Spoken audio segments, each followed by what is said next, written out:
سبحان اللہ. جی حضرت کیا فرماتے ہیں؟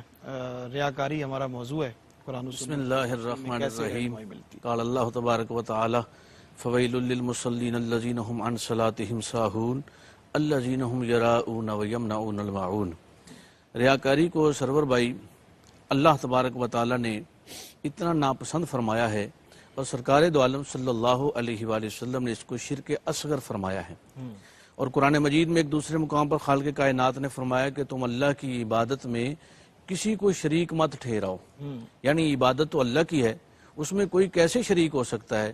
اس کی وجہ صرف یہ ہے کہ جب ہم نماز پڑھتے ہیں، ہم روزہ رکھتے ہیں، ہم زکوٰۃ دیتے ہیں، کوئی بھی نیک عمل کرتے ہیں تو اس میں جب ہم لوگوں کو شامل کر لیتے ہیں اور اخلاص کو ختم کر دیتے ہیں تو یہ عمل ریاکاری ہے. ہر وہ عمل جو غیر اللہ کو دکھانے کے لیے کیا جائے صحیح، وہ ریاکاری ہے. ٹھیک. ہر اچھا عمل جو ہر اچھا عمل غیر اللہ جو غیر اللہ کو دکھانے کے لیے کیا جائے، جس میں ہم لوگوں کے لیے دکھلاوا کریں کہ بھئی لوگ میری عبادت کو دیکھیں، لوگ میری ریاضت کو دیکھیں، لوگ دیکھیں کہ یہ کتنا قابل آدمی ہے، کتنا کامل بندہ ہے. مولا علی شیر خدا کرم اللہ وجہ الکریم آپ فرماتے ہیں کہ ایک تو وہ لوگ ہیں کہ جو ریاکاری میں اس قدر بڑھ گئے کہ عبادت کی اور لوگوں کو دکھا دیا. یہ لوگ بھی ختم ہیں. اور اس کی وجہ کیا ہے؟ اس کی وجہ یہ ہے کہ وہ بندہ چاہتا ہے کہ لوگ میرا عمل دیکھیں. اور دوسرے ایک لوگ وہ ہیں کہ جو اپنے جن کی تعریف کی جائے اور وہ بھی ریاکاری کو پھر اور مزید بڑھاتے ہیں. ایک وہ لوگ ہیں کہ جن کی مذمت کی جائے تو عمل کو کم کر دیتے ہیں. ایک وہ لوگ ہیں کہ جو لوگوں کے سامنے تو عمل بڑی چستی سے کرتے ہیں اور جب تنہائی میں ہوتے ہیں تو بڑی سستی میں ہوتے ہیں، کاہلی میں ہوتے ہیں. یعنی ان کا عمل اللہ کے لیے نہیں ہوتا.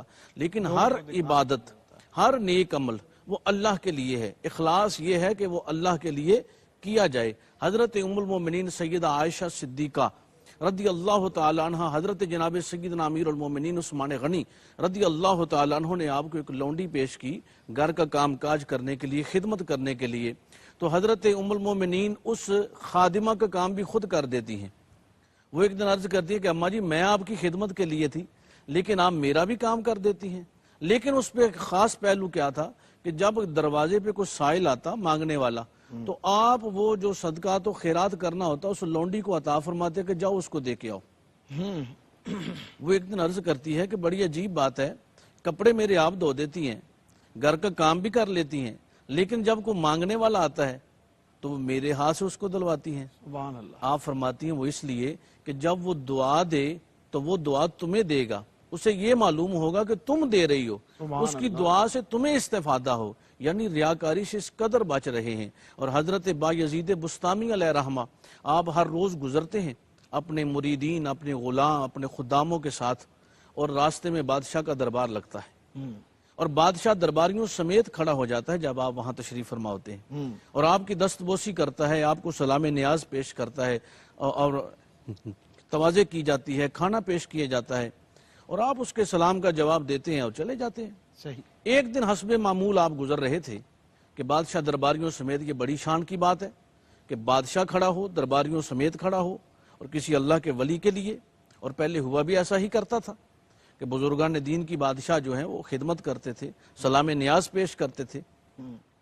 تو آپ نے جب اس نے سلام پیش کیا نا تو آپ نے اس کی طرف تھوک دیا. وہ برا بلا کہنے لگے.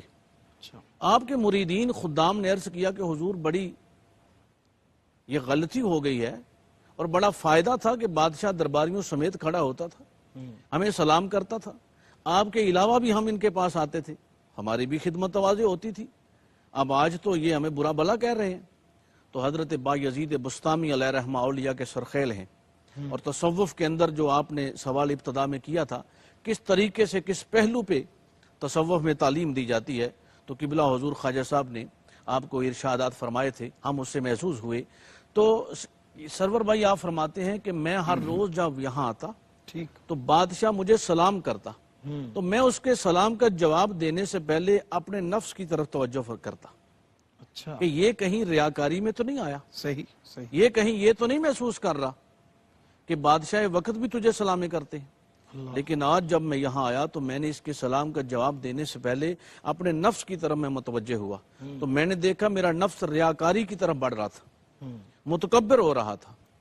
اور یہ مجھے کہہ رہا تھا کہ بایزید تیری کیا بات ہے، بادشاہ نے وقت بھی تجھے سلامی کرتے ہیں، تو میں نے اس کے پہ تھوک کر اس کو ذلیل کروایا ہے تاکہ یہ ریاکاری کی طرف نہ بڑھے۔ اللہ یعنی ہماری جو عبادات ہیں، ہماری جو ریاضات ہیں، ہمارے جو اعمال ہیں، اس میں اخلاص اور للہیت اور خشیت کی ضرورت ہے۔ جب ہم ریاکاری کی طرف بڑھتے ہیں، ہمارے دل میں یہ خیال آ جاتا ہے، من کی دنیا جو ہے وہ بیدار ہو، کبھی تو کہہ دیتی ہے کہ بھئی کیا بات ہے، اب لوگ دیکھیں نا کہ تمہارے پاس لباس بھی ہے، تمہارے پاس مال بھی ہے، اور بالخصوص عبادات کے اندر دیکھیں کسی شخص کے پاس 20 کروڑ روپیہ ہو تو کبھی اس نے کسی کو بتایا کہ میرے پاس مال ہے؟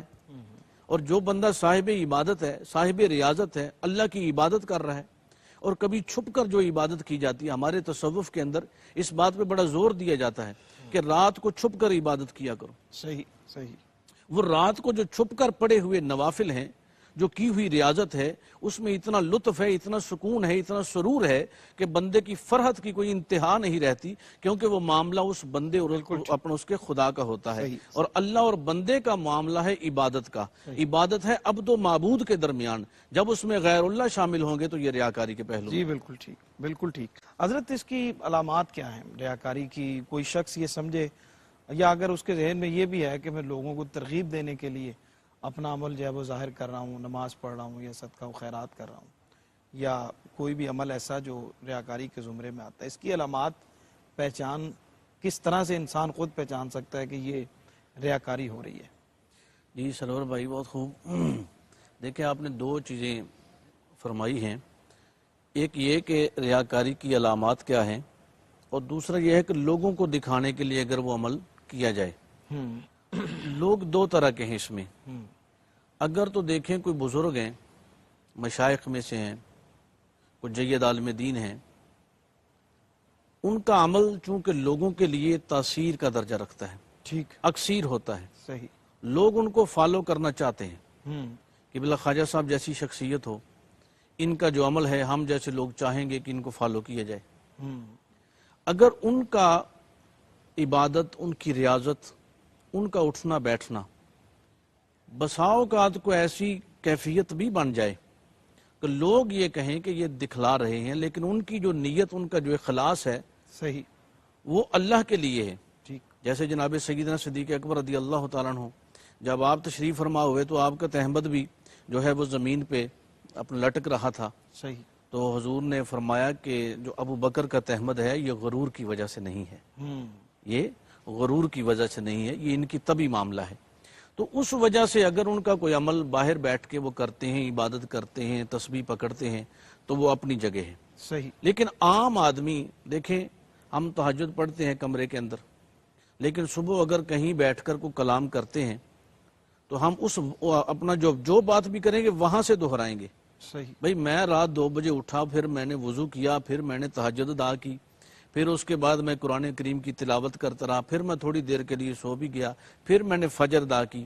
تو یہ سارا جو مدعا تھا، یہ جو بتانے کا مقصد تھا، یہ نہیں بنتا، ٹھیک، کیونکہ وہ اب عبادت جو کی ہے، تہجد ادا کی ہے، قرآن مجید کی تلاوت کی ہے، فجر ادا کی ہے، وہ اللہ کے لیے کی ہے۔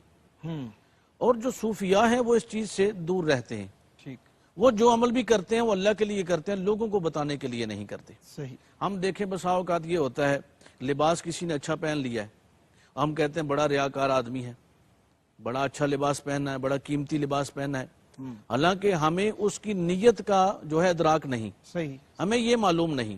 حالانکہ اچھا لباس پہننا یہ سنت رسول عربی صلی اللہ علیہ وسلم ہے۔ نبی رحمت صلی اللہ علیہ وسلم حضور کشان مبارک سے باہر نکلے تو حضور نے اپنے لباس کو سنوارا۔ ام المومنین عرض کرتے ہیں یا رسول اللہ آپ کو بھی لباس سنوارنے کی ضرورت ہے؟ تو حضور نے ارشاد فرمایا کہ جب اپنے دوستوں سے ملو تو اچھے لباس کے ساتھ ملو۔ دوسری اس کی وجہ کیا ہے کہ اگر اللہ تبارک و تعالیٰ نے عطا فرمایا ہے تو اس کو زیب تن کرو، یہ اللہ کا شکر ادا کرنے کے معنوں میں آتا ہے۔ ٹھیک، یہ پہلو ہے کہ وہ لوگوں کے دکھلاوے کے لیے نہیں ہے۔ اور کوئی شخص ایسا بندہ بیٹھا ہے کہ اگر کوئی بزرگ ہیں کمرے میں نماز پڑھتے ہیں، نماز تو ہوئی، لیکن اگر باہر پڑھیں گے تو ان کے ہزاروں فالوور جو ہیں ان کو دیکھ کر وہ خود نمازی بن جائیں گے۔ اب کسی کو نیک عمل کی ترغیب دینے کے لیے وہ عمل لوگوں کو دکھایا جائے تو وہ ریاکاری نہیں ہے۔ بالکل صحیح، اور اگر وہ عمل اس لیے دکھایا جائے کہ میری بلے بلے ہو جائے۔ ایک بزرگ تھے ہمارے سلسلہ چشتیہ کے، تو ان کے پاس ایک مرید آیا، وہ کہنے لگا حضرت میں 2 ہفتوں سے نمازیں پڑھ رہا ہوں لیکن لوگ مجھے نمازی نہیں کہہ رہے، بلکہ میں جدھر سے گزرتا ہوں لوگ کہتے ہیں ریاکار آیا ہے۔ صحیح۔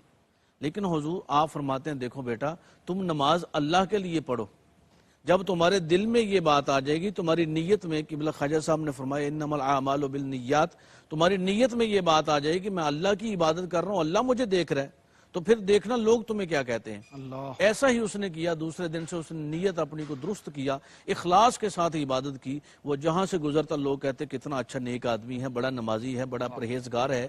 تو یہ عمل جو ہے مولا علی شیر خدا فرماتے ہیں کہ ریاکار شخص جو ہے وہ جہنمی، اپنے جہنم کا ایندھن ہے، اور جہنم میں ہی اس کو ڈالا جائے گا۔ جیسے آپ نے ابتدا میں ایک حدیث مبارکہ کا ذکر کیا ہے کہ حفاظ جو ہیں، جو قاری ہیں، جو شہید ہیں، جو عبادت گزار ہیں، اتنے بڑے عابد و زاہد لوگ بھی جہنم میں ڈال دیے جائیں گے، بھئی اس لیے کہ عمل انہوں نے کیا تھا لوگوں کو دکھانے کے لیے، تو ان کا دکھلاوا ہو چکا۔ اب جو عمل کرتا ہے اللہ کے لیے، اس کا اور اللہ کا معاملہ ہے۔ جب وہ اپنے رب کے لیے کرتا ہے تو اللہ اس کی بہترین جزا دینے والا ہے، اللہ بہترین اجر دینے والا ہے۔ اب ہمارے لیے لازم یہ ہے کہ ہم دنیا میں ہوں، معاشرے کے اندر رہتے ہوں، لوگوں میں رہتے ہیں، اس بات میں کوئی شک نہیں کہ ہر شخص کسی نہ کسی معاشرے کا حصہ ہے، وہ محلے میں ہے، وہ مریدین میں ہے، وہ دوستوں میں ہے، وہ احباب میں ہے، تو بس اپنے آپ کو ریاکاری سے پاک کر لے، اس کی عبادات کو قبولیت کا درجہ مل جائے گا۔ بالکل ٹھیک، بالکل ٹھیک۔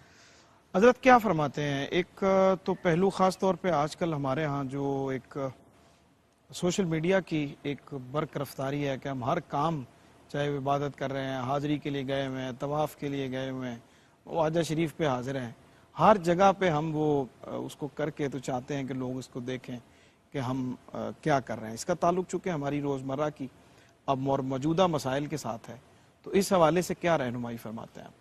جی بالکل سرور بھائی، دیکھیں پہلے کہتے تھے کہ نیکی کر دریا میں ڈال، لیکن آج ہمارا معمول یہ ہے نیکی کر سوشل میڈیا پہ ڈال۔ ہم کسی غریب کی غریب پروری کرتے ہیں، ہم کسی کو صدقات و خیرات دیتے ہیں، اس کی بھی اچھا ہوتا کیا ہے کہ ہم صدقات و کھانا کھلا رہے ہیں، کسی کھانا کو کھلا رہے ہیں، خیرات کر رہے ہیں، بالکل، تو روزہ کھلوا رہے ہیں، تو اس کی بھی ہم ان لوگوں کو بلاتے ہیں، اسٹیج پر بلا کر ان کی تصاویر بناتے ہیں، پہلے تو غریب کو دیتے ہیں، ساتھ اس کو ذلیل بھی کرتے ہیں۔ یہ تمام پہلو ریاکاری میں آ جاتے ہیں۔ صحیح۔ یعنی ایک بندہ کسی کو دے رہا ہے، نبی اکرم صلی اللہ علیہ وسلم نے ارشاد فرمایا دائیں ہاتھ سے دو، بائیں کو خبر نہ ہو۔ یہ ہے ریاکاری سے بچنے کا طریقہ۔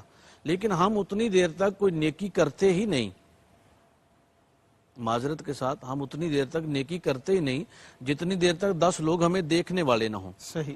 اس پہلو کو ہمیں اپنے آپ سے نکالنا ہوگا۔ ہم صدقات و خیرات کریں، ہم عبادت کریں، ہم کسی کے ساتھ صلہ رحمی کرتے ہیں، کسی کی مدد کرتے ہیں، کسی کی خدمت کرتے ہیں۔ رمضان شریف ہے، ہم لوگوں کو اپنا جو ہے عید پیکج دیتے ہیں، ہم لوگوں کو افطاری کے لیے سامان دیتے ہیں، تو اس کو کس طریقے سے دیں تاکہ کسی کو پتہ ہی نہ چلے۔ حضرت امام زین العابدین رضی اللہ تعالیٰ عنہ وعلیہ السلام، آپ کو جب وصال مبارک ہوا تو غسل دینے لگے تو آپ کی پشت پاک پر بڑے بڑے چٹاک اور نشان تھے۔ کسی نے سوال کیا کہ یہ امام کے پشت پاک پہ نشان کیسے ہیں؟ تو آپ کے صاحبزادے نے فرمایا کہ یہ رات کو میرے ابا جان جو ہے اناج کی بوریاں اپنی پشت پاک پر اٹھا کر لوگوں کے گھروں میں پہنچایا کرتے تھے۔ اللہ سوال کرنے والے نے عرض کیا کہ صاحبزادہ حضور آپ کہاں ہوتے تھے؟ تو آپ فرماتے ہیں کہ ایک دن میں نے عرض کیا کہ حضور آپ نہ اٹھائیں، مجھے حکم فرمائے تاکہ ہم لوگوں تک پہنچا دیں۔ تو آپ کا جو جملہ تھا یہ میرے لیے، آپ کے لیے، تمام اہل ایمان کے لیے بڑی توجہ کا مرکز ہے۔ آپ نے ارشاد فرمایا کہ بیٹا پھر تمہیں یہ بتانا پڑے گا کہ فلاں کو میں دے رہا ہوں، اس کے گھر دے کر آؤ۔ یعنی یہ میرا اور میرے رب کا معاملہ ہے اور میں ان لوگوں تک پہنچا کر آتا ہوں۔ واہ واہ واہ، یہ وہ خانوادہ ہے کہ جو سخاوت کا اپنا شہنشاہ اور شاہکار ہیں، جہاں سے سخاوت جن کے قدموں سے پھوٹتی ہے۔ ان کا اپنا عمل کیا ہے کہ وقت کا امام ہے لیکن اپنی پشت پاک پر اناج کی بوریاں اٹھا کر۔ حضرت جناب امیر المومنین فاروق اعظم رضی اللہ تعالیٰ عنہ کو دیکھیے، رات کی تاریکی میں خود جا کر لوگوں کے گھروں میں اناج اور راشن عطا فرماتے ہیں۔ اور جملہ کیا ہے؟ آپ فرماتے ہیں کہ اگر فرات کنارے کتا بھی پیاسا مرا تو عمر سے پوچھا جائے گا۔ بس ان پہلوؤں پہ ہم غور کر لیں کہ ہم جو عبادت کر، یہ خود انسان کو پتہ ہوتا ہے۔ اچھا بسا اوقات یہ ہوتا ہے کہ 10 گھنٹے کسی کی تقریریں سنو تو اثر نہیں ہوتا، لیکن ہمارے اندر جو مفتی بیٹھا ہوا ہے یہ ایک لمحے میں ہمیں بتا دیتا ہے کہ تم رائٹ ہو، تم صحیح جا رہے ہو کہ تم غلط ہو، بالکل صحیح. کس راستے پہ جا رہے ہو. اب ہم اس مفتی سے پوچھ لیں، جب ہم ریاکاری کریں گے نا تو خدا کی قسم اگر ایمان ہمارے اندر موجود ہے تو یہ مفتی ہمیں بتا دے گا کہ تم ریاکاری کر رہے ہو، تم اس وقت بناوٹی کام کر رہے ہو، تم دکھلاوے کے لیے کر رہے ہو. بس ہم جب اس سے دور ہو جائیں گے اور اپنے اللہ اور اللہ کے رسول کے لیے عمل کریں گے تو پھر حال کیا ہوگا کہ یہ ہمارے اعمال جو ہیں اللہ کی بارگاہ میں قبول اور پسند بھی ہوں گے. سب سے بڑی بات ہے قبول ہونا تو بعد کی بات ہے، پسند ہو جائیں. ٹھیک. جب پسند ہو جائیں گے تو قبول بھی ہو جائیں گے.